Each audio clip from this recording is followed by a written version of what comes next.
Hello and welcome to the second lesson of our module about early Latin. My name is Pezzini from the University of St Andrews in Scotland, and in this video today you will get an introduction to the writing and sources of early Latin. That is, according to our definition, the language used in the territory under the control of the Roman Republic between 240-41 BC and 84 BC. Today, we will delve into the nature of early Latin writing, of its main sources, both epigraphic and literary, as well as the resources available to modern scholars. Let's begin. I will start this lesson focusing on what are the earliest texts attested from this age, and it is some of the relatively few original sources actually preserved from the early Latin period. These texts are inscriptions written on rostra, that is the beaks of ships, which were normally used for ramming during naval battles. This rostra was recovered quite recently, I will say, from the waters of northwestern Sicily in the early 2000s. They date back to the famous naval battle of the Egadi Islands, which was fought on 10th of March 241 BC. This was the famous battle that concluded the First Punic War and gave Rome the victory and the control of Sicily. These are the texts that you can see in the slide, transliterated according to standard conventions. These are official inscriptions, and they record that a Roman magistrate, a quaestor, as you can see, inspected and approved the rostrum, the quality of the rostrum, and it was ready to go. The language is Latin, but there are some orthographical and phonological features that may look peculiar to us and are indeed typically early. This will be discussed in our next lecture. The alphabet used is of course our own Roman alphabet, which still used nowadays. There are some differences, but in the essence it is the same. The script may be described as a form of Roman capital, an early form of Roman capital, capitalis, which was the most popular Latin script in Roman antiquity and continued to be used until late imperial times. Our own Trajan font, which we use in our computers, ultimately derives from it. Abbreviations are used for first name, as you can see, L for Lucius, for instance, or K for Gaius. I will come back on this very soon. These are standard abbreviations, which are attested in inscriptions dating to the all periods of Roman history, including, of course, our own early period. Many inscriptions have been preserved from this early period, which represent for us the most trustworthy evidence for the reconstruction of early Latin, and especially for the morphology and for the phonology of early Latin. As we will see better later on, the vast majority of early Latin texts have been preserved by late and actually more often medieval manuscripts, which clearly underwent a process of standardization which often obscured many original features.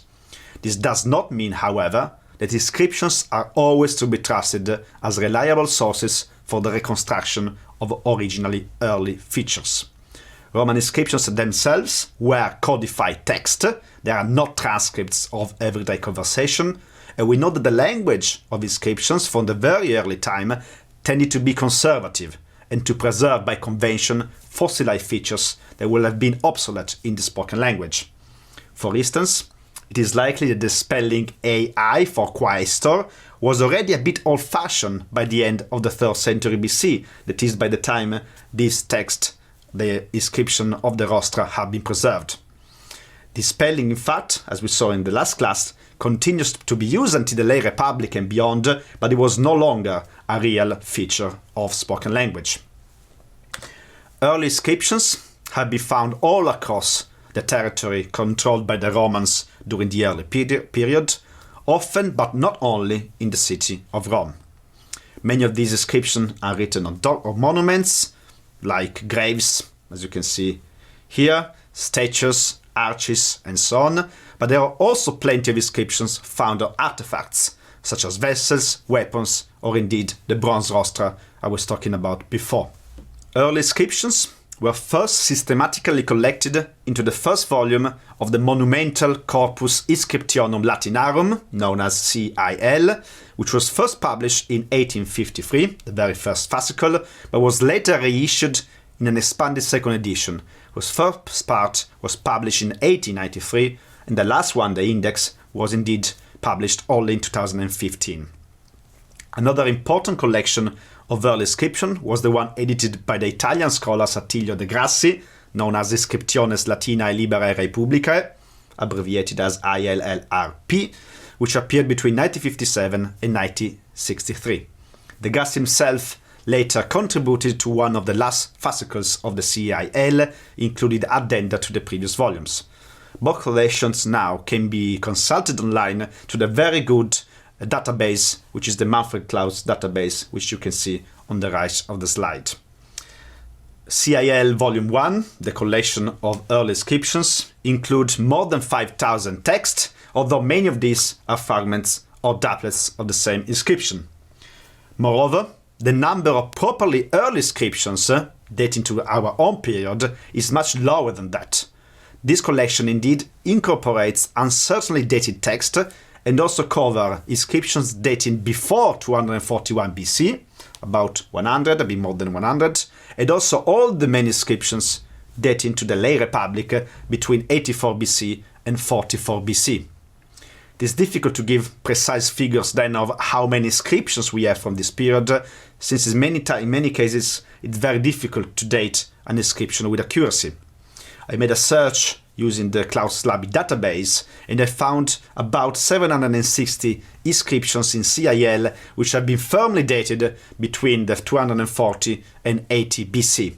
The total number of words of this corpus is about 15,000 words, and this is a very tiny figure compared to the amount of non-epigraphic material that is the corpus of literary text which were originally produced in the early period.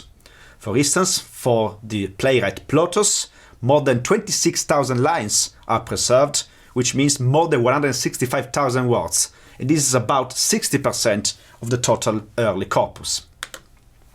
The PHI database, which is an important collection of Latin text, records about 70 early authors who have been preserved from the early period for a total of about 270,000 words. The table that you can see in the following slide show all the early authors with an individual corpus larger than 500 words. You can see that I've given also some figures from the Rhetorica ad Regnum, which was a text produced in the very end of the period. The authors underlined in the table are all comic playwrights, which make up for a total of more than 220,000 words, which make more than 82% of the total early corpus preserved. All these texts belong to comedy. That is a genre supposedly imitating low register conversational language. To this comic text, one could also add the about 8,000 words of the satirist Lucilius, who also imitates the language of comedy in many respects. The genre of comedy is represented in Latin almost only by the above early authors. That means that the few exceptions that are found in equivalent text in Imperial Latin form a very small corpus, which is no more than 3,000 words combined, less than 1%. As I mentioned already in the first class, this low register or colloquial nature of the early Latin corpus should be taken into serious consideration when we assess supposedly early features of the language. In contrast, another extensive part of the early corpus is made of the high register text of Cato, Sisenna, Claudius Quadrigarius, historians who were known in antiquity for being old-fashioned, for using an archaizing style. And we could say the same about the works of Ennius, both annals and tragedies, and about the tragedies of Naevius, Livius, Andronicus, Pacuvius, and Accius, which were characterized by an elevated artificial style, full of archaizing features that were probably already obsolete at that time. And it's interesting to note that these very features will be reused by classical authors like Lucretius with the same archaizing purpose. This kind of different marked stylization, low register, and then high register in a large part of the early corpus should be taken into account when we discuss early features of the early period. If this were already not complex enough, there is a final important factor to be considered. All the above literary authors have been preserved to us, directly or indirectly, by manuscripts that were written many centuries, and in many cases more than a millennium after the original production of the text.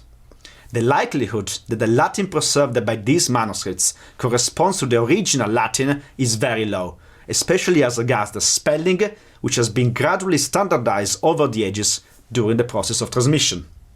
Since we need to rely on spelling to reconstruct morphological and above all phonological features, any linguistical analysis purely based on early literature, early Latin text, is bound to be tentative and imperfect. But I think it's now high time to attempt such an analysis, and I will see you therefore in the next video, in which I will start talking about early Latin phonology. I thank you for your attention, take care and goodbye, and as we say in early Latin, gratias vobis ago.